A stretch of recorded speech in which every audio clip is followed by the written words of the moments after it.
Andy, thank you very much. And dear friends at CCG, it's good to be with you this afternoon. Unfortunately, I couldn't join you in person because of some travel restrictions here from Shanghai, but I do want to thank CCG Director Henry Wong in particular for the invitation. As a background, Merck is a science and technology company focusing on healthcare, life science, and electronics. And we're proud to say that we have 89 years here in China, starting in Shanghai at the Peace Hotel. We've been continuing to invest during the pandemic. For life science and semiconductors alone, we've committed another 200 million euros in Jiangsu province. And at the same time, we do see a number of challenges and some residual long-term effects that have been noted by the prior speakers. If we look back on one of the surveys that Jörg referred to by the German Chamber of Commerce, a large number of the German companies said that their ability to operate was restricted to less than 50% of their production capacity during the recent pandemic. Now, we understand that. It's got a huge impact, but it is what it is. What's more disturbing is that 38% of the German companies saw their foreign talent leaving. And here, Merck is no exception. Like other companies, of course, we faced serious supply chain disruptions and great difficulties, especially with staff rotations during the pandemic. As we are both in the semiconductor and biopharma industries, we are a critical supplier to virtually all leading international and domestic companies in China. And unfortunately, our ability to timely and smoothly supply our key customers who are located all across China in every single province was significantly disrupted during the lockdown. And specifically, I refer here to the critical components used in the manufacturing of biopharmaceutical products. The good news, those operations are running again, and we're more optimistic. However, in the near term, as was pointed out by Jörg in the very beginning, there's a fair amount of uncertainty that the disruption could and most likely will happen again. And here we just need a clearer plan forward that was referred to as an exit strategy, but something that we are looking for as well as a business. Now, looking longer term, I can see that Merck's talent development strategy is severely impacted by what we have just experienced. The minimum 3 months on the ground training that we require for our global Merck electronics executives has come to a halt. These are senior people who spent 3 months living with us in China to better understand how China operates, and to use your words, Andy, to develop a level of empathy for how China operates on a daily basis. Now, by 2023, unfortunately, we also expect our expats in China to decline by approximately 2/3. And here, this is impacting our top leaders in the company who have Asia Pacific and global roles, simply because it's almost impossible for them to do that from China.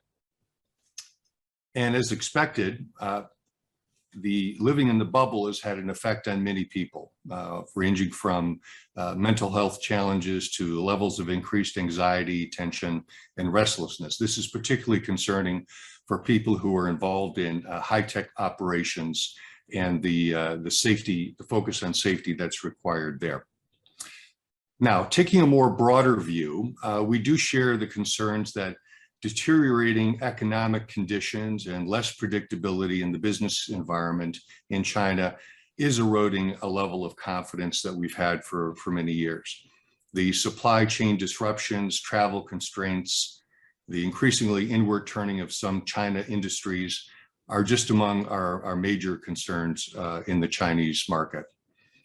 We recognize, frankly, that in combating the pandemic, we are living in a truly globalized world where the spread of the coronavirus cannot be decoupled between countries. China's domestic and international travel restrictions pose the real danger of throwing the country into a tangible isolation with the rest of the world. For the greater good of the whole human society, where empathy is needed more than ever, it's urgent that China work with the rest of the world to reestablish mutually acceptable and feasible ways to restore the people-to-people engagement that was so vital to our mutual success. Now, despite all the uncertainties at Merck, we are very committed to building on our 89 years in China. We recognize that the Chinese market is beyond what is obvious potential market, and would rather highlight China's innovation ecosystem contribution that has made significant global contributions in so many areas. Merck is committed to smart localization, including actively establishing partnerships and integrating into the local innovation ecosystem. Our new investments in China have shown that China is front and center in Merck's ambitions and our multi-year investment strategy. Let me just highlight two very briefly. First is that we established Merck's Advanced Semiconductor Solutions site in Zhangjiagang, and this site will achieve climate neutrality by 2024. It marks the single largest investment project for Merck's electronics business in China. Secondly, for our life science business, we recently announced an investment of 100 million euros that will strategically expand our global footprint from Wuxi to enhance the flexibility and speed of development in the biopharmaceutical industry.